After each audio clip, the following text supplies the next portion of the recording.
Bom, estou conversando com Hermes Magnus. O Hermes é empresário e foi uma peça-chave na Lava Jato, foi matéria de várias publicações, personagem de várias publicações, deu entrevistas a várias publicações, e ele, então, ele era o dono da Dunel, que foi a empresa que justificou, vamos chamar assim, a conexão lá em Curitiba, lá no Paraná. Há uma discussão sobre isso, inclusive agora tem até uma decisão, dizendo que não poderia ter sido investigado lá no Paraná. De qualquer forma, a Dunel era em Londrina e a investigação ficou lá, permaneceu lá, porque se entendeu que a lavagem de dinheiro feita pela família Janene ou pelo Janene teria ocorrido nesta empresa. Há uma discussão se essa lavagem não teria sido em São Paulo, já que a CSA Finance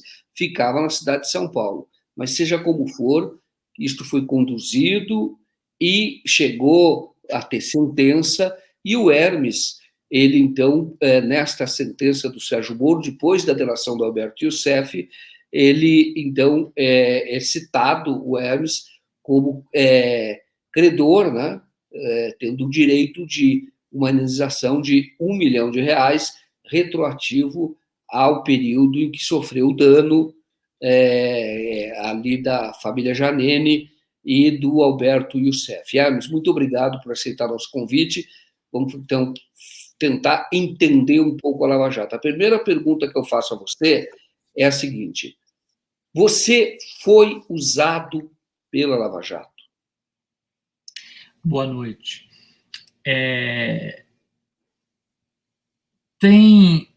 A Lava Jato, para mim, ela se divide em diversas situações. Num primeiro momento, me soou estranho a atemporalidade dos fatos. Denúncias que eu fiz em 2008 e 2009 só passam a ser de interesse da Justiça em 2014. Eu já tinha recomeçado a minha vida do dano que o Janene causou. Eu já estava com uma empresa aberta, faturando perto de R$ 1 milhão no Rio Grande do Sul. Eu comecei do zero, recomecei do zero, 2 vezes depois do episódio do Janene. E durante os primeiros anos, depois que eu fiz a denúncia, que eu tive que sair do país, eu pedi proteção. Mesma coisa que eu tive que sair do Brasil agora por conta do advento Lava Jato. Naquela época do Janene, por causa das ameaças do Janene, eu tive que sair. E Polícia Federal virou a cara, todo mundo virou a cara, Ministério Público, ninguém quis saber. Eu reforcei as denúncias que eu fiz para a Força Tarefa, que eu fiz para o GAECO no Paraná, para a Polícia Federal e para o Ministério Público Federal. Eu reforcei por e-mail para o juiz Sérgio Moro. Depois disso, eu saí do Brasil em 2009, início de 2010, e fiquei fora até 2012, depois da morte do Janene. Ninguém me deu nenhum tipo de proteção. Quando eu volto ao Brasil em 2012, para mim aquilo tudo já tinha morrido. Eu já tinha virado a página. E o que acontece depois disso é que eu não ouvi falar absolutamente nada.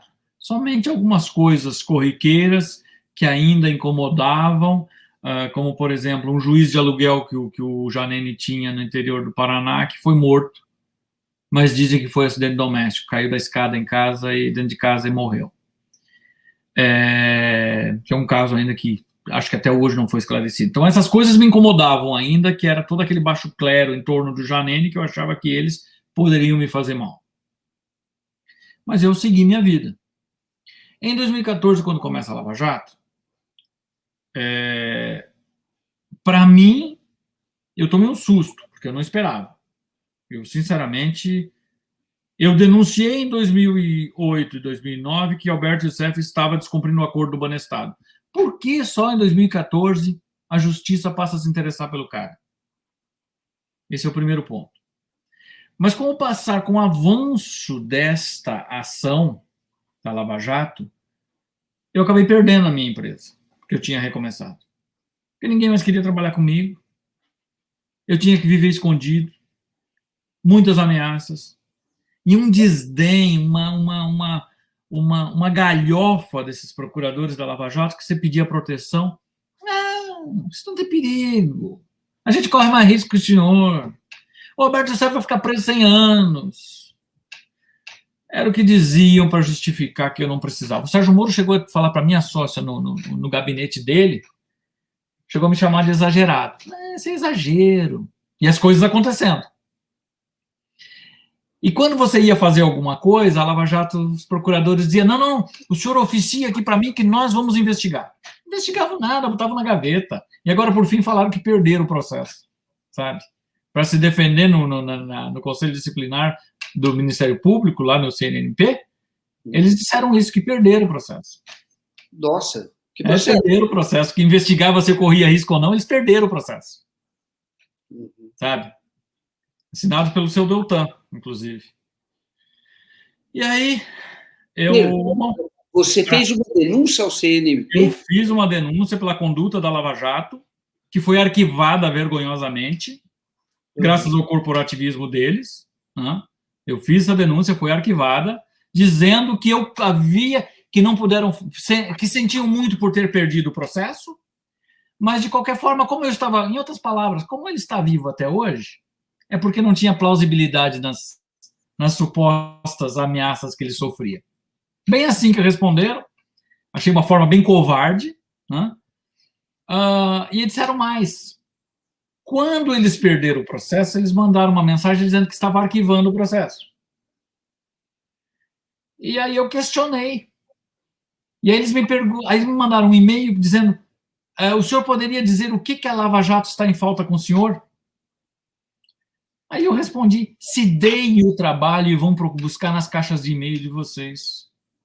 O meu tempo custa dinheiro, eu preciso trabalhar para reconstruir minha vida. O que eles responderam para o CNMP? Que eu condicionei a dinheiro. Reenviar as demandas a eles. Sabe? Então, assim, para mim, essa gente passou a não valer nada. Acontece que, no decorrer da história,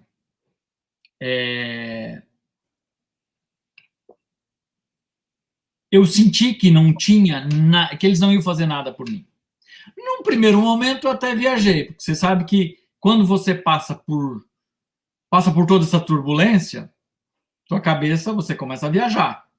Será que eles não me protegem porque eles precisam me entregar pro governo e o governo pode estar envolvido em corrupção e aí é perigoso? Eu pensava todas essas coisas, maior ingenuidade, maior idiota. A prova que não era isso é que, na época que o José Eduardo Cardoso era ministro, o Álvaro Dias me recebeu no apartamento dele em Curitiba, contei a história para ele, ele fez um ofício para o José Eduardo Cardoso, pedindo proteção para mim. Quando o Sérgio Moro me convida para ir na Lava Jato para dar um depoimento sobre o Roberto Youssef, no gabinete dele ele chama o Januário Paludo e diz, olha, eu acho que o senhor não corre risco, não. Deu a entender, pelas palavras dele, que ele havia recebido, sim, alguma demanda do José Eduardo Cardoso. Porque foi mais ou menos na mesma época. Ou seja, José Eduardo Cardoso oficiou a Lava Jato. Mas a Lava Jato é que não fez nada. Eu acho que não é o caso e tal, enfim. Bom. Passada essa fase, então, cada vez mais eu fui ficando... Eu não tinha para onde correr. Já estava perdendo mais uma empresa e eu não tive jeito. Eu fui obrigado a sair do país por conta e risco. Tá? E aí, a partir desse momento, foi crescendo o sentimento de que eu fui usado. Eu fui usado... no primeiro momento, eu até não me incomodava muito. Eu disse, não, eu fui usado, mas estava todo mundo viajando mesmo nessa história que não, o Brasil vai ser passado a limpo e tal, não sei o quê, mas aí você começa a ver que pessoas que você denunciou não foram alcançadas. Que a história dos fundos de pensão não foram evisceradas até o fundo. que o Banco do Nordeste, as histórias do Banco do Nordeste que o Janine contava, ninguém mexeu, sabe? E que figurões, que a prova está aí, o Cláudio Mendes. O Cláudio Mendes era o elo com o Paulo Roberto da Costa muito antes, em São Paulo. Você pode procurar, o Cláudio Humberto denunciou que esse endereço na Pedroso Alvarenga, da CSA, era o ponto de encontro do pupilo do Cláudio Mendes com o Paulo Roberto da Costa há muito tempo. Uhum. Sabe? Isso eu sabia já em 2008, 2009, o Cláudio Humberto estava publicando isso.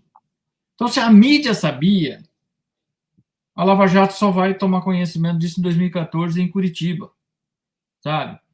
Então, assim, foi uma situação, eu me senti, com o passar do tempo, isso foi crescendo, esse sentimento de ter sido usado, né? Principalmente a arrogância, a galhofa em cada vez. Se o cara... Eu sou técnico. Se você me explicar uma coisa tecnicamente, o porquê, eu não te encho mais o saco. Uhum. Eu sou técnico, sou bem cartesiano nessas horas. Uhum. Você vai me ver aí pela internet, eu sempre com ironia. Não é falta de coragem. Não sei se é ofensivo, essa é da minha conduta, da minha índole. Uhum. Mas eu sou sarcástico, eu sou irônico com tudo. Mas assim, na hora do sério, me explica seriamente o porquê não pode, o porquê que eu não corria risco, que eu não teria enchido o saco deles. Mas não, eles ficavam só se esquivando o tempo inteiro, sabe? E isso, para mim, eu comecei a perder o respeito por essa gente. Só que quando eu comecei a falar desse sentimento, aí já estava todo mundo a caminho de Bolsonaro. E muito bolsonarista ficou muito zangado comigo. Muito zangado. Você falando do nosso herói Sérgio Moro. Mas pode procurar na internet. Em 2017, 2016 para 2017, eu já falava do Sérgio Moro. Ninguém queria ouvir. Estava todo mundo apaixonado. Então, assim, me sinto sim. Me sinto usado porque é uma história, um fato comercial que se deu em 2001. Eu fui roubado em 2008, 2009, e isso vira uma treta política em 2014. Eu não sou político. Eu não sou político. Vocês vão ver que às vezes eu critico o PT, eu critico o Lula, eu critico o A, critico o B, critico o C. Muitos perguntam, você é bolsonarista? Eu não sou bolsonarista. Mas eu falo como cidadão. Mas eu não sou político, eu não sou partidário a ninguém. E nem quero. No meio desse furdunço, como se diz no Rio Grande do Sul, eu nem quero fazer parte disso, sabe? Vou continuar fazendo crítica, sim, como cidadão, sabe? Uhum. E de todo mundo. Do tempo ao tempo, por exemplo, fui tolerante até agora, continuo sendo tolerante com o governo, porque eu quero que o Brasil dê certo, mas governo é instituição, não pessoas. Uhum. Então é isso, eu realmente... Elvis, por que você se dirigia ao Moro se o Moro é juiz? No caso, teria que ser o Ministério Público ou a Polícia Federal. É ele que conduzia a investigação? O que acontece? É uma boa pergunta, porque era o único que me dava ouvidos. Os procuradores não me davam ouvidos. Os procuradores eu sentia que era, sabe, eles pegaram o bonde andando. Aqueles procuradores, aquilo ali foi uma força-tarefa que foi montada. Os primeiros procuradores que eu conversei, principalmente o primeiro, foi o Alexandre Melnardes, foi o primeiro procurador que eu conversei. Esse conhecia um pouco da história.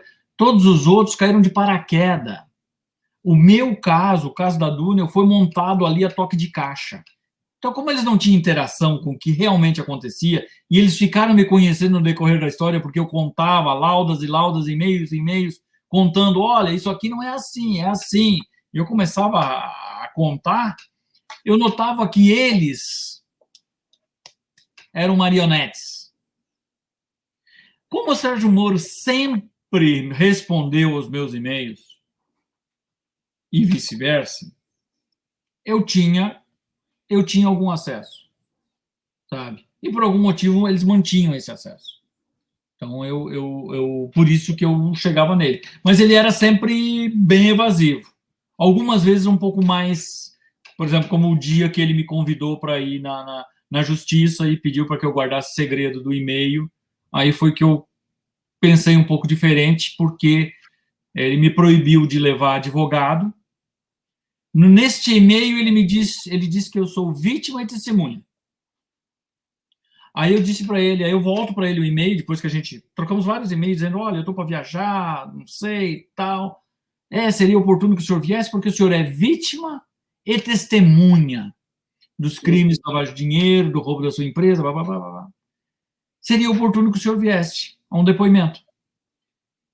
E aí eu voltei para ele, eu acho que um dia depois, eu disse, doutor Moro, olha, eu não sei, mas todos os advogados que eu conversei, eu preciso levar advogado, porque assim, os advogados que eu conversei, todos disseram que me acompanham se eu ficar de boca calada. E aí eu não sei se vai valer a pena. Ele disse, não, o senhor pode ouvir um advogado antes, mas o senhor não pode trazer advogado, em outras palavras, ele disse. E eu disse, ok. E eu fui. Só que eu só fui ouvido como, naquele dia, eu só fui ouvido como testemunha. Eu não pude levar advogado. Eu não fui ouvido enquanto vítima. Vítima pode levar advogado. E aí o que acontece nisso é que eu fiquei super chateado, porque primeiro que vazaram partes dos meus depoimentos, não vazaram tudo. Houve um embate. Na verdade, o que o Moro queria era uma cariação minha com o Alberto Youssef. E lá pelas tantas ele acabou aceitando que o Alberto Youssef viesse para a mesa. Mas se era para vir para a mesa, que ficasse cara a cara comigo, pelo menos. Ele começa a me chamar de mentiroso, e o Moro pedindo calma, e o Moro intervém lá e tal, e ameaça até prender o Alberto Youssef, devolver para cancelar a audiência. E algumas horas depois, aquilo foi vazado para a revista Época. Eu volto a escrever para o Moro, depois que eu vejo aquilo na revista Época. Eu disse, doutor Moro, se eu soubesse, eu não teria ido. Ser exposto assim, eu já não tenho segurança. Sabe? E aí ele responde, não, mas veja bem, o importante é que a justiça está sendo feita e tal, papapá, papapá. Eu sei que ele me passa o sabão e me convence em 2, 3 e-mails, me convence de novo. Mas eu fiquei muito chateado. Depois daquilo, eu fui obrigado a sair do país. Sabe? Depois daquilo, a minha vida virou um inferno. Virou um verdadeiro inferno. Sabe? Me parece que você acha hoje que o Moro tinha um alvo político?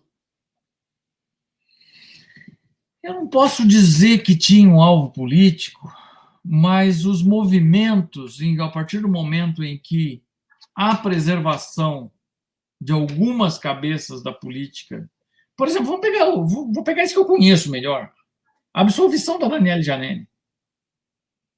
Essa menina implodiria a República, porque ela era filha do maior achacador da República.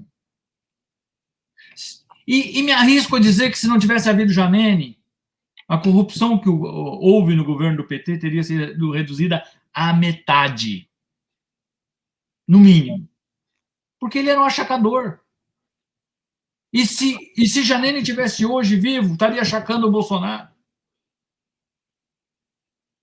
Então, todos os pecados da República foram confiados a essa menina.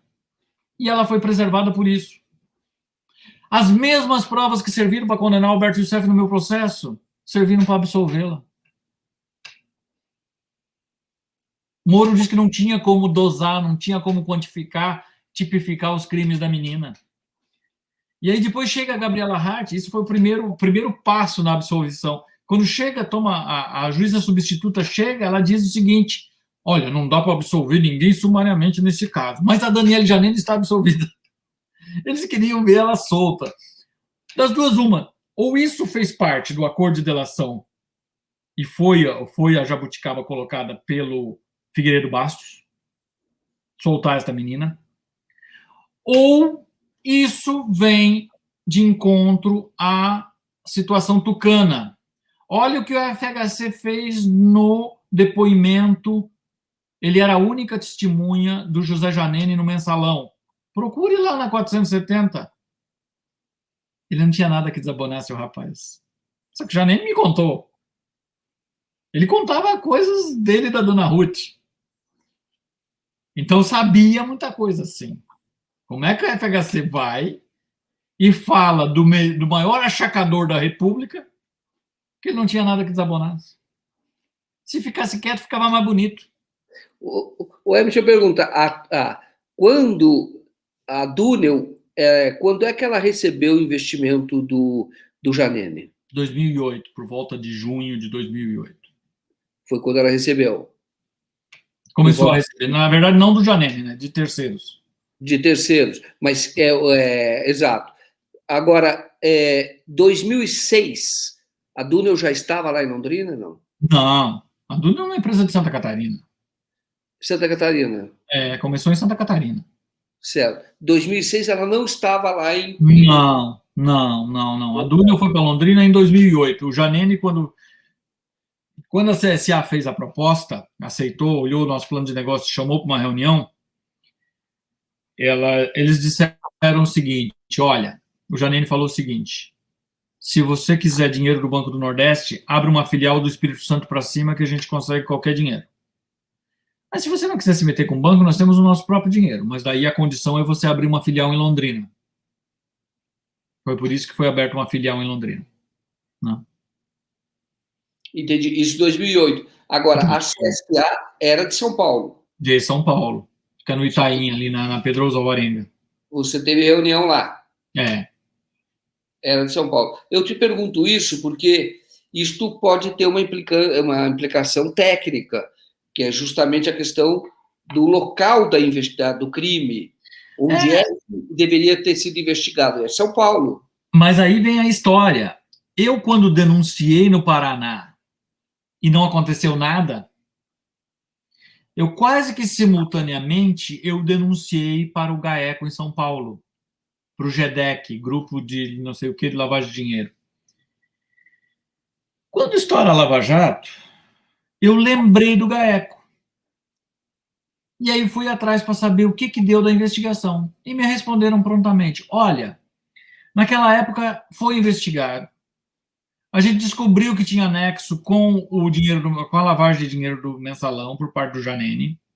E por se tratar de um crime federal, a gente arquivou aqui e entregou para o STF. Quem era o ministro do STF naquele momento? Presidente? Gilmar Mendes. Isso foi arquivado, isso foi engavetado. Se naquele momento tivesse havido uma investigação por parte do STF, não teria havido Petrolão. Janene teria sido desarticulada, a quadrilha do Janene teria sido desarticulada ali. Eu tentei várias vezes, pela lei de direito de acesso à informação, a ter acesso a esse ofício, esses autos que foram remetidos para o STF. Eu tenho a carta de origem, eu tenho o despacho em São Paulo dizendo que envie os autos ao STF para anexar, juntar ao processo do Mensalão. Eu nunca consegui acesso a essa informação em Brasília. Eu, de tanto tentar no site, chegou um dia que bloquearam meu CPF. Tentei via assessoria de imprensa, nada. Tá? Então, assim, é uma maracutaia política. Você sabe quem é o promotor que enviou, quem assina esse ofício, o doutor de São Paulo? O e-mail dele, eu lembro que era Lemos, ele já está aposentado. Era Lemos. Eu tenho essa carta, eu posso lhe enviar a carta. Você me envia essa carta, porque essa carta, eles por envolver Mensalão e o Janene, deputado, eles entenderam que era uma questão de foro por prerrogativa de função, STF. Lá deveria ter sido investigado, é isso? Ali era o correto, ali deveria ser feito. Só que o STF, eles simplesmente engavetaram. Tá? Entendi. Emerson, deixa eu perguntar, quando que você toma conhecimento do posto da torre? que é? O Poço da Torre foi assim. O Janene, então, ele disse que faria os investimentos, foi feito um memorando de entendimentos, teria que abrir uma empresa em Londrina. Eu abri a empresa em Londrina, e aí, na verdade, levei para lá, já tinha uma filial aberta, levei para lá. Foi preparada toda uma fábrica, né, no galpão da antiga cervejaria Skol, em Londrina. E os equipamentos eu indiquei um fornecedor, o que foi a minha sorte, que era a Ferramentas Gerais, que era uma empresa muito séria, que tinha um compliance muito sério. E eles mandaram um vendedor. Esse vendedor teve uma reunião comigo e com o Janene no escritório dele em Londrina. E o Janene fechou o negócio das máquinas e tal. E eu sei que quando estava próximo a inaugurar a fábrica, um jagunço do Janene, que andava sempre ao meu redor, que é o tal de Roberto Brasiliano, que até teve preso na Operação A Carne é Fraca. Ele era um assessor do Janene que foi para lá ajudar na fábrica. O Janene minou a fábrica, né, com a filha, com os jagunços todos, com assessores, enfim. E aí, esse cara, um dia que esses equipamentos estavam atrasados um pouco, ele chegou para mim e disse: olha, o seu José, até então eu não tinha me dado conta e ninguém tratava o Janene por deputado, mas tratava por seu José. Então eu não tinha ligado os pontos, saber quem era Janene e tal. E aí eu sei que esse foi o pior dia da minha vida, porque eu caí na real, eu descobri onde é que eu estava metido. O Roberto Brasiliano, então, ele pediu isso: olha, o seu José pediu que o senhor ligue lá na Ferramentas Gerais e saber por que não estão entregando os equipamentos. Está tudo pago. Foi tudo pago. Aí, tá bom. Eu liguei lá, né, na Ferramentas Gerais e perguntei por que eles não estavam entregando os equipamentos. E foi aí que eu descobri: olha, é o seguinte, não foi a sua empresa, a Dunel, que pagou por esses equipamentos. Eu disse: eu sei que não, foi a CSA Project Finance em São Paulo. E aí o diretor comercial, me falou: também não foi. Aí eu caí da cadeira, né? Disse: mas quem? Aí começou a falar lá a lista, né? O laranjal inteiro, um monte de CNPJ, um monte de CPF. E aí eu fiquei assustado, desliguei o telefone, e aí o brasiliano me perguntou: e aí, e aí? Disse: olha, e aí que é o seguinte, contei a história para ele. Ele botou a mão na cabeça e disse: fizeram besteira, o deputado vai à loucura. Aí quando falou deputado, aí acendeu a luz vermelha. Terceiros pagando, um deputado. Peguei e fui dar um Google na época.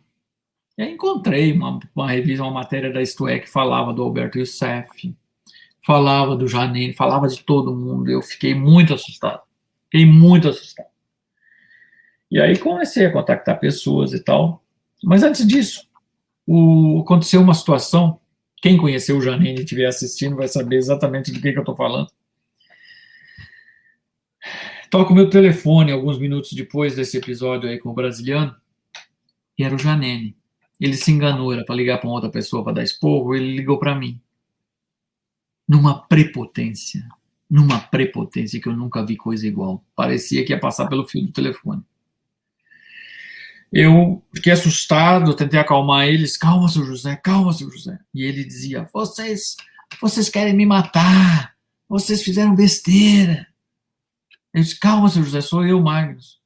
Ele desligou o telefone, deve ter ficado envergonhado, sei lá o que houve. Nem sei se a gente fica envergonhado, mas enfim. E daqui a pouco, uns 20 minutos, sei lá, ele liga de novo, 20, 30 minutos. Era outra pessoa, um bipolar perfeito. Você me desculpe, eu sou muito passional. Eu sou árabe, eu sou muito passional. O senhor me desculpe, mas já está tudo resolvido. E, de fato, deu mais alguns minutos, começou a chover de declaração do laranjal inteiro. Recebi por fax, por e-mail, a Ferramentas Gerais recebeu. Eu juntei aquela papelada e fui procurar algumas pessoas, e os caras me disseram: você está lavando dinheiro para alguém. E aí a instrução era: sabote a produção, não produza nada, porque se você produzir alguma coisa, você vai estar lavando dinheiro. E foi o que eu fiz, como tinha 6 meses do memorando de entendimentos. Mas respondendo a sua pergunta, neste bolo de declarações vem a declaração do Poço da Torre. Torre, comércio de alimentos, e Angel, serviços, não sei o que, terceirizados. E veio a declaração de todo mundo, assinado lá pela dona Dinorá, a mulher do Cháter e tal, Dinorá Abraão, e todos esses nomes ficaram na minha cabeça. E aí, essas declarações todas, eu já comecei desde imediato a passar mensagens anônimas para a Polícia Federal. Porque eu tentei desfazer o negócio com o Janene, e o Janene não aceitou. Que se eu desfizesse o negócio, minha vida ia ficar azeda. Então, fui obrigado a ficar durante aquele memorando de entendimentos. E foi uma coisa terrível, foi a pior experiência da minha vida, porque era um semi-cárcere, não um cárcere privado em Londrina. Meu carro era dirigido pela jagunçada, a casa onde eu morava era vigiada, era alugada por... Eu aluguei num condomínio, mas era indicada, o avalista era o irmão do Janene. Então, assim, era um inferno. A minha vida virou um inferno. E eu fiquei lá um tempo até conseguir fugir. Fugi, mas durante esse período que eu fiquei, eu fui coletando informação, quem entrava, quem saía, aquela coisa toda. E comecei a informar a Polícia Federal. Mandar mensagem anônima e tal.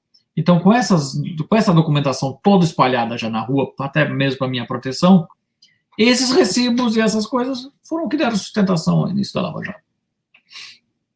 E agora, você não teria vindo com a investigação da Lava Jato 2014 se não tivesse sido barrado nos Estados Unidos, é isso? Como é que é essa história? É um fato muito interessante que aconteceu, porque a perseguição é uma coisa séria, né? Muitos dizem que é teoria da conspiração, aí você começa a ficar... Você é taxado por louco, mas é só você que sente isso, é só você que vê isso. Por algum motivo, bom, ninguém me deu proteção no Brasil, eu tive que fugir do Janene, até, enfim, eu fui recomeçar minha vida nos Estados Unidos. E eu tinha 2 vistos, o visto B1 e o B2, que é o turismo e negócios. Mas o visto de negócios, ele não te permite a cargos executivos. Não. E eu tinha que trabalhar. Só que o que eu fazia? Eu tinha pessoas que trabalhavam para mim. Então, os quadros da empresa na Commonwealth, que era Massachusetts, estavam preenchidos por várias pessoas. E eu era, acho que, conselheiro, alguma coisa assim. Um belo dia, eu saio dos Estados Unidos e vou ao Brasil, em 2012, para renovar o visto. E alguém entra na Commonwealth em Massachusetts e me coloca em todas as posições executivas da empresa. E me denuncia para a imigração. Quando eu volto, em Atlanta, na Georgia, no aeroporto, eu fui deportado. Fui expulso dos Estados Unidos. Por quê? Diziam que eu estava trabalhando ilegalmente nos Estados Unidos. Então, isso que me fizeram é porque alguém me queria no Brasil. Com o advento Lava Jato, 2 anos mais tarde, ficou caracterizado na minha cabeça, ficou cristalizado na minha cabeça que alguém me queria no Brasil para ser testemunha, por exemplo. Entendi. E eles, em 2014, foram atrás de você ou foi você que se apresentou? Não, 2014 acontece o seguinte, eu estou um belo dia eu assistindo televisão, eu vejo todo mundo indo na direção do camburão lá e eu reconheci o Youssef e um outro cara lá. Aí eu lembrei do juiz, porque para mim aquilo já era passado. Eu lembrei, procurei nas minhas coisas e achei o e-mail do Moro. Aí eu mandei um e-mail para ele. Doutor Moro, eu acho que esses caras aí que se estão prendendo aí, eu acho que tem alguma coisa a ver com a minha empresa lá em 2008. E ele me responde, quase que imediato, aí poucas horas depois, ele me responde. Eu sei que as coisas não saíram como o senhor imaginava, mas as informações que o senhor levou à autoridade foram importantes para o que aí está. Estou atualizando seu contato com a autoridade policial. Ainda assim não caiu a ficha, sabe? Aí alguém me chamou, acho que era o Cláudio Dantas, na época, que estava na Isto É. Uhum. Ele me chamou em inbox do Facebook, se eu gostaria de falar com o senhor sobre a Operação Obidone e a Lava Jato. Eu nem sabia o nome das operações. Já não sei. Peraí que eu vou refrescar as suas ideias. Aí me mandou lá a cópia da denúncia, dei uns Ctrl F lá e achei meu nome. Aí é que caiu a ficha. O que era. E a partir daí é um problema, porque aí tinha que a mídia querendo saber, todo mundo querendo saber, né? Depois a mídia freou um pouco, parou um pouco, e aí eu fiquei sabendo por um outro procurador que a própria Lava Jato, para dissuadir a mídia de me procurar, porque, como você está vendo, eu estou conversando com vocês, não tem problema nenhum de falar, mas não tem problema nenhum, e isso dava medo a eles. Então, para muitos jornalistas falaram que eu não era uma pessoa confiável. O que era um tiro no pé. Se eu não era confiável, o que eu estava fazendo como denunciante na Lava Jato? Sabe? É até meio hilário. Mas eles chegaram a falar isso. Né? Chegaram a falar isso para alguns jornalistas da preferência deles. Né? Me queimaram. Me queimaram bastante para que a mídia descolasse. Né? Isso foi dito por um ex-procurador. Então... Eles queriam o seu depoimento, mas não queriam que você aparecesse. Não queriam que eu aparecesse. Não queriam que eu aparecesse. Sabe? Não queriam. Tanto que o Moro faz uma afirmação. O Moro faz uma afirmação quando ele vaza para a época aquele material, que só pode ter sido ele. Num dos e-mails que eu troquei com ele reclamando, quando eu disse que se eu soubesse não teria ido, ele disse: a mídia está ávida por informações, mas logo lhe deixarão em paz. E de fato, a partir daquele momento, ninguém mais me procurou. Então aquilo foi um sinal. Aí depois eu fiquei sabendo por um procurador, disse: olha, os caras te queimaram. Informação a seu respeito não são as melhores. Mas, ele tinha vazado para a época o seu depoimento, é isso ou não? O meu depoimento na Lava Jato. E a época fez reportagem sobre isso. Fez uma longa reportagem. Aí, a partir daquele momento, a minha vida ficou um inferno, fui obrigado a sair do Brasil. Foi capa essa reportagem, não? Foi capa. Foi capa. Foi capa. Foi capa. Foi capa. Foi capa. Entendi. Inclusive, vocês, na época, fizeram uma matéria, né, que envolvia um cliente que se dizia lesado em São Paulo, e vocês usaram a capa desta matéria da Isto É. Mas ali você chegou a dar entrevista naquela capa, não foi? Não, eu não dei entrevista. Eu não dei entrevista. Não tem uma foto sua no aeroporto, alguma coisa assim? Não, tem um tonel de petróleo virando lá, alguma coisa assim. E dentro estão os vídeos da entrevista, do depoimento na Lava Jato. Eu não falei com a época. Você não falou com a época? Não falei com a época. Entendi. E isso foi vazado e, na verdade, pela Lava Jato. Construiu uma narrativa ali. Estava construindo uma narrativa naquela ocasião. Sim. E você não tinha falado com a época, portanto. Não. Isso é interessante, porque também isso é novidade. Hermes, e você hoje? Eu me lembro que teve uma sentença do Moro dizendo que você teria uma compensação pelos transtornos causados a você pelo Janene. Você recebeu essa indenização? Na verdade, eles estavam indenizando. O Ministério Público pediu para reparar o dano no crime, pagar o dano material mínimo pelos bens e direitos da Dúnio que foram roubados lá em Londrina. Essa conta quem tinha que pagar era a família de Janene. Não absolvê-los como estão fazendo. A filha, principalmente, né? Mas, enfim, eu sei que ele determinou que pagassem. O Alberto Youssef virou o devedor solidário, porque foi o primeiro a transitar em julgado. E o Moro, nessa sentença, determinou 1 milhão, corrigidos desde 2008, a época do delito, 1% mais mora, o que dá um valor significativo, que daria, né? E ele menciona nessa sentença que Alberto Youssef teria um acordo de delação em que uma das cláusulas, ele se comprometia a pagar uma indenização no cível. Bom, esta sentença era uma sentença no crime. As sentenças do crime na Justiça Federal são executadas no cível pela Justiça Comum. Então, você tem que pegar a carta de sentença, ir até a Justiça Comum do Estado e começar a execução do título. Acontece o seguinte: o Moro vendeu o patrimônio do Alberto Youssef em leilão, a Justiça Federal, né?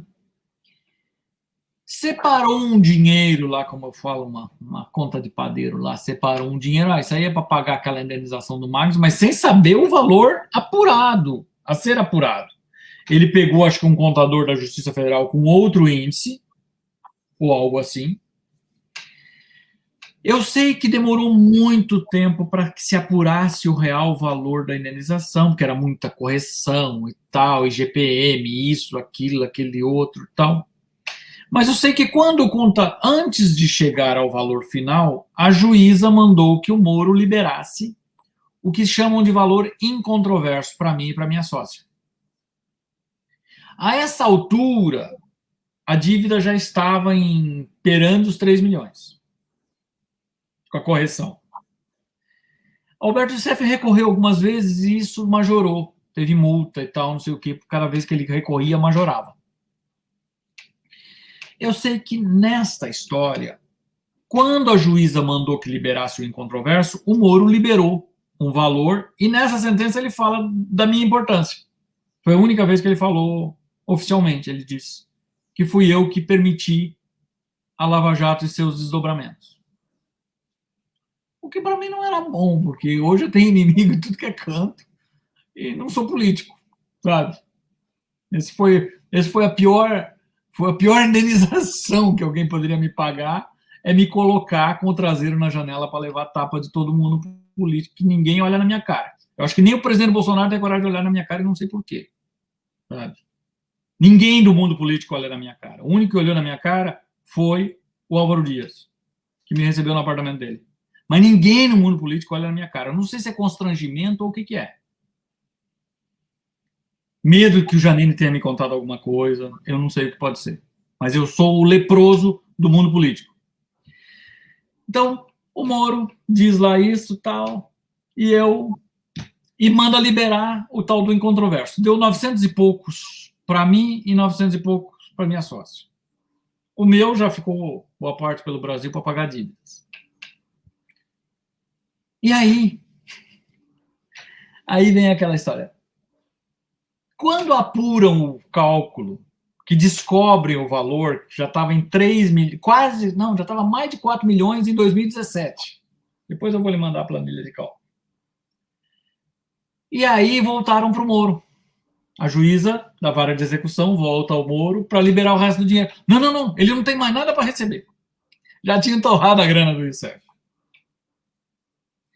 Chama o Ministério Público Januário Paludo falando, não, já foi tudo pago, não tem mais nada para receber. Mas com base em quê? Cálculo? Qual cálculo? Empirismo? Quem executa é que vai apurar o cálculo. Não, eles ignoraram isso. Então isso me leva a crer que se o Alberto Youssef, na delação, como diz na sentença da minha indenização, que o Youssef, no acordo de delação, se comprometeu a pagar uma indenização no civil e ele não pagou, porque eu não recebi na totalidade, eu recebi o valor incontroverso apenas, e a minha sócia também. Então, isso quer dizer o seguinte, que o Alberto Youssef não está cumprindo o acordo de delação de novo, por culpa do Moro, por culpa da 13ª Vara, que torrou a grana dele. Onde estaria esse dinheiro? Eu não sei se devolveram o erário, eu não sei se fizeram oba-oba com a Petrobras, porque a Petrobras dava mídia e eu só enchi o saco deles. Eu não sei se pagaram gasolina da Polícia Federal e eletricidade, que uma vez estavam pagando as contas da Polícia Federal, pagando operações. Eu não sei o que fizeram com essa grana. Eu não sei se não foi parar na suposta fundação do Deltan, eu não sei onde é que foi parar esse dinheiro. Mas só sei que eu não recebi e hoje a conta passa de 5 milhões tranquilamente e não tem como executar o Alberto Youssef porque o Moro frustrou a execução. Desde 2016, 2017, eu venho alertando, pode procurar posts meus na internet, sobre a minha desconfiança e a minha decepção com a Lava Jato. Não é uma questão de dinheiro. Se hoje entrasse um juiz e falasse, ó, pega o dinheiro aí, doa para uma fundação, eu ia ficar mais satisfeito. Porque quem deve grana é a Daniele Janene e toda a turma lá dos réus que respondem soltos, que estão sendo liberados aos poucos. Né? Mas aí, as pessoas começam a falar, não, você está magoadinho porque o Moro não te deu dinheiro. Só para migrar para Portugal com a minha empresa, para recomeçar do zero, fora a empresa que eu perdi no Brasil, e para chegar aqui, que eu estou recomeçando a vida de novo, só aqui foram $350 mil. Até aqui. Fora as dívidas que ficaram para trás. Então, não é... Eu já perdi para o Janene, eu já perdi nos Estados Unidos, em 2002, quando me mandaram embora. Né? Eu perdi quando começou a Lava Jato, graças à Lava Jato, eu perdi a empresa que eu tinha no Rio Grande do Sul. Eu perdi tudo que eu tinha feito em Portugal. Dinheiro, depois de recomeçar tantas vezes, dinheiro é importante, sim. Mas eu não quero entrar para a história como alguém que foi usado, tá, para uma situação que não é minha. Sabe? E eu falo sempre, o erro da Lava Jato maior foi... Eu não vou nem entrar no mérito se prenderam certo ou se não prenderam certo. Você sabe que eu sou crítico ao PT, eu sou crítico a toda forma de política no Brasil. Como cidadão. Agora, hoje, tá, a Lava Jato, o maior erro da Lava Jato foi a seletividade. Essa seletividade, para mim, eu me sinto sujo com isso. Essas pessoas que ficaram pelo caminho. Tem gente nos Estados Unidos solto. Tem um árabe americano que era unha e carne com o Janene. Tá solto. Quem é essa? Nabil... Acho que é Nabil Haragil. No processo do mensalão, era a testemunha que ele nomeou fora, do Michigan. Esse cara, era o laranja dele nos Estados Unidos. Né? Enfim, então são essas coisas que ninguém quis investigar, ninguém quis ir atrás, sabe? Essas coisas assim que a coisa foi ficando, sabe? E por isso que eu não quero o meu nome envolvido com uma coisa seletiva. Não quero mesmo. Sabe? O Brasil tem problemas, de corrupção e não vai se limpar tão fácil disso. Tá? O Brasil não vai se limpar. A justiça do Brasil é uma vergonha. Sabe? Eu não acredito que a justiça brasileira está tudo errado. Na verdade, está tudo errado. O Brasil hoje precisa um norte político, o Brasil precisa um norte para a justiça, o Brasil precisa de uma refundação. É isso que eu penso, sabe? E não eu gostaria sim, eu até viajei, como eu falei, eu fiquei todo bobo. Confesso que eu fiquei todo bobo. Vamos ajudar a resolver o Brasil? Ajudar a resolver o Brasil o quê? Sabe? É mais uma briga, a oligarquia tentando recuperar o poder daquele jeito, sabe, que a gente já conhece. Hermes, então você acha que efetivamente tem razão quem diz que a Lava Jato foi, na verdade, uma farsa? Tem gente que até chama de farsa-jato. Eu não sei, porque eu não vou dizer que foi uma farsa, porque eu conheci alguns procuradores e alguns delegados da PF sérios. Eu conheci gente séria na história. Conheci gente que investigou, conheci gente que trabalhou. Eu não diria que foi uma farsa, eu diria que foi seletiva. E o que está por trás dessa seletividade talvez seja o que bota tudo a perder. Tá? O que bota tudo a perder é a seletividade. Tem o advogado, por exemplo, o Antônio Figueiredo Basto, que hoje está envolvido em corrupção. Eu deveria estar preso. A minha opinião é que deveria estar preso. Mas ele era muito, muito ligado lá à 13ª Vara. Ele era chamado de revelação ali. Sim. Este cara, para mim, deveria estar preso. Esse cara deveria estar preso. Então, nesse sentido que eu falo, há quem diga que a Lava Jato nunca teve essa intenção de combater a corrupção. Aí que vem a história que eu brigo sempre. Muita gente tentou me chamar de delator. Eu processei, inclusive, a Joyce por isso. Delator é bandido desertor. Não sou bandido. Se eu tenho uma verdade, eu te digo aqui. Amanhã vai ter muita gente me criticando, mas você está falando com um site de esquerda. Não tenho problema, não tenho medo algum. Não tenho receio. Verdade você doa. Verdade vendida não é verdade. Por isso que eu não concordo com delação. Ah, eu vou te pagar aqui, eu vou te dar um benefício para você falar a verdade. Já não é mais verdade, acabou. Acabou. Sabe? Acabou. Então, assim, não, eu brigo muito. Eu sei que isso é resquício de outros regimes, de outras épocas, assim como tem em Portugal a figura do bufo, que é o delator de lá, né, que é o alcagueta. Na Espanha também tem, na Alemanha também tem, são resquícios de outros regimes, de outras épocas, que fica na cultura do povo, em botar todo mundo no mesmo saco. Mas tem muita diferença. Tem muita diferença. Sabe? Então, assim, eu sou muito crítico desse aspecto. Eu acho que delator sair barato, como Alberto Youssef saiu, isso é vergonhoso. Isso é vergonhoso. Sabe? A filha do Janene, né? A filha do Janene nem sabe. Não, e pior que são caras de pau. Ela elogiou a Lava Jato, inclusive.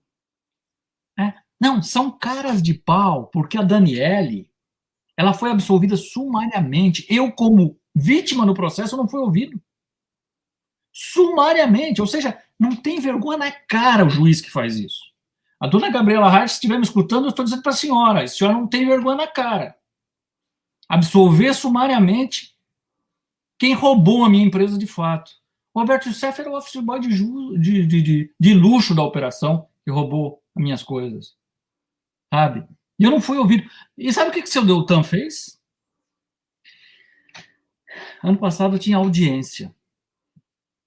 E era para que eu fosse ouvido por videoconferência. Os procuradores dando a carta lá de 3 páginas. Depois eu te mando a carta. Não pode ouvir ele porque ele está num lugar que não pode ser revelado, é muito perigoso. Ah, agora é perigoso? Não era perigoso quando eu pedi proteção, Deltan? Não era. Agora é. Agora é perigoso porque vocês não tinham coragem de olhar para minha cara numa audiência porque eu ia bagunçar. Eu ia jogar umas verdades na cara de vocês. É exatamente isso. Aí pediram, pelo amor de Deus, para o juiz para não me ouvir. Por que não? Por que não? Porque ele está no lugar que não... Agora eu corro risco. Eu corro risco deles. Né? Então, chega a ser piada o que fizeram comigo. Chega a ser piada. Você se arrepende? Não, eu não me arrependo de nada. Me arrependo dos meus erros, sim, mas eu não me arrependo de ter feito a denúncia e faria de novo. Mas algumas coisas, hoje, experiente do jeito que eu estou, hoje eu já não conversaria com delegado, com procurador, faria igual o Juruna, com gravador, para no dia seguinte, se o cara não fizer o que ele falou, eu já ia estar colocando na internet, sabe?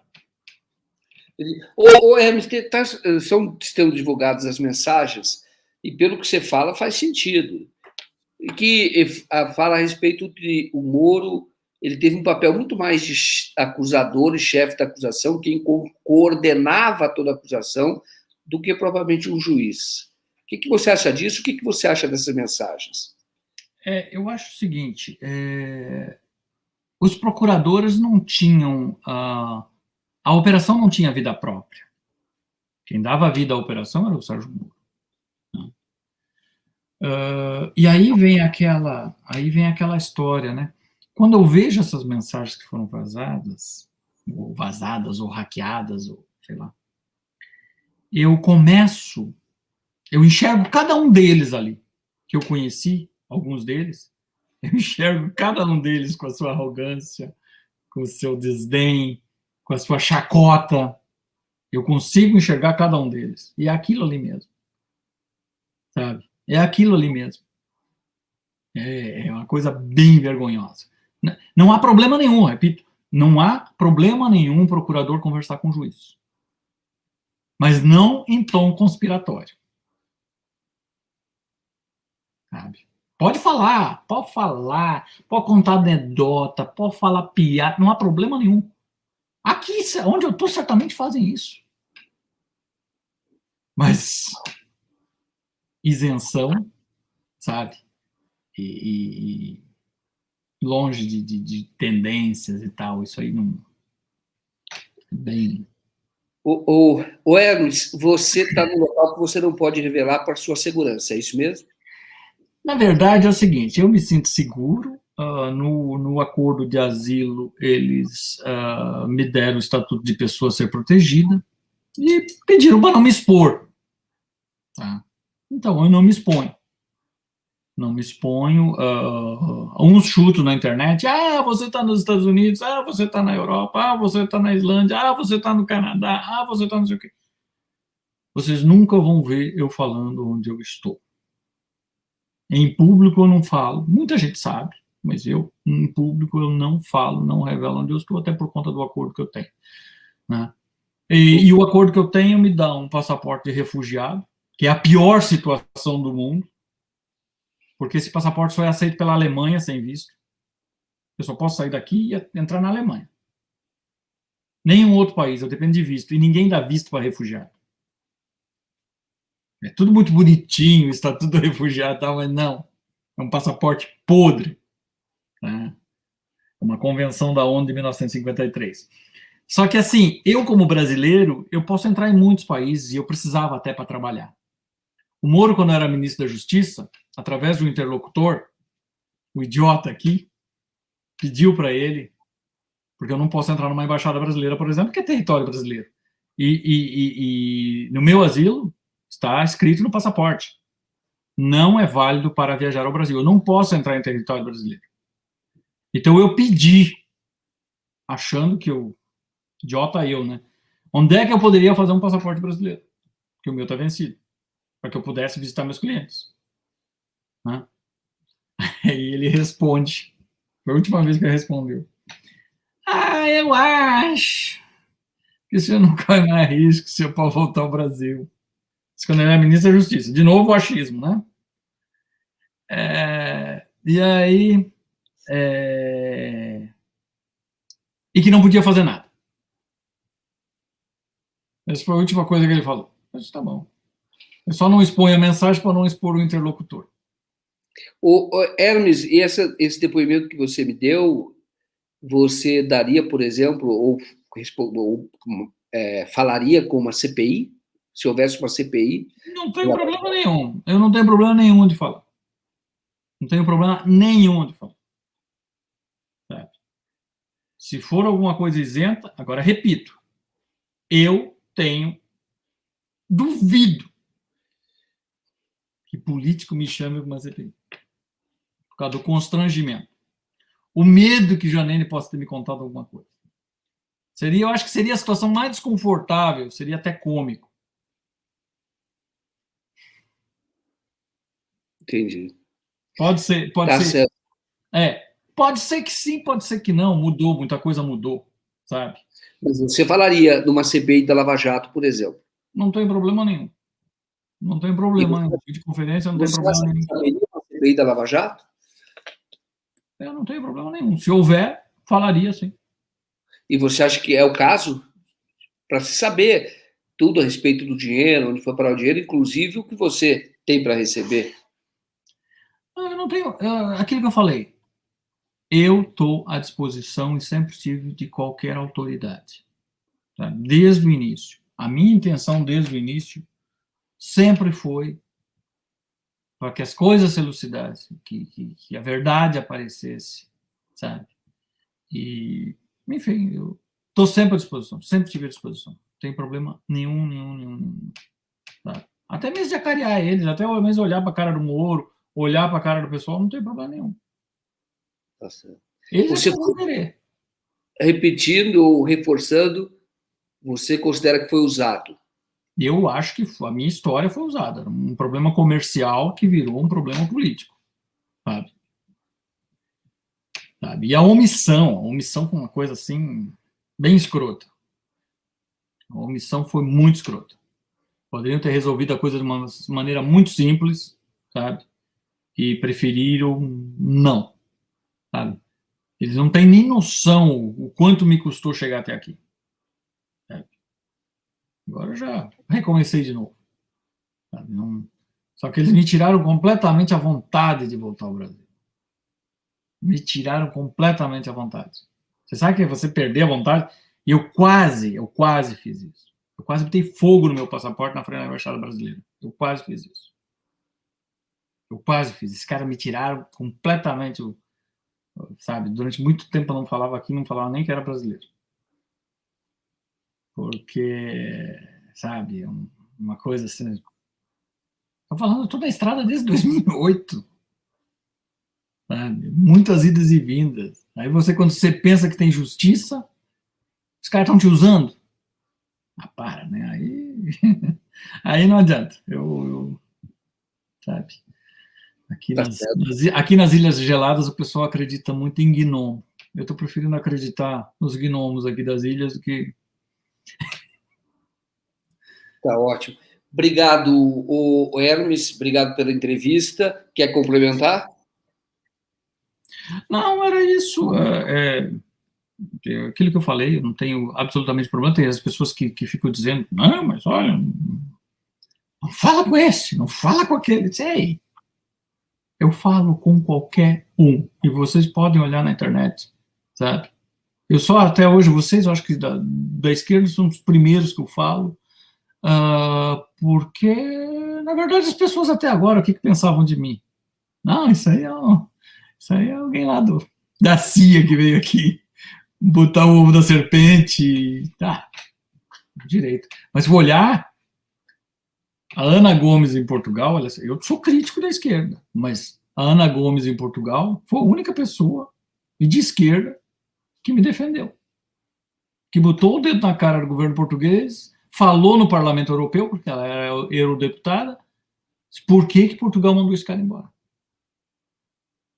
Ela questionou. Eu não tenho problema, absolutamente problema nenhum. Sabe? Eu sou de centro-direita, sempre o meu comportamento sempre fui, não tem problema nenhum. Mas eu fui ajudado também pela esquerda. Não tem problema nenhum. Se estiver fazendo a coisa correta, pense da forma que você quiser, sabe? Desde que esteja fazendo a forma correta. Aquilo que eu não concordo, eu vou dizer que eu não concordo, sabe?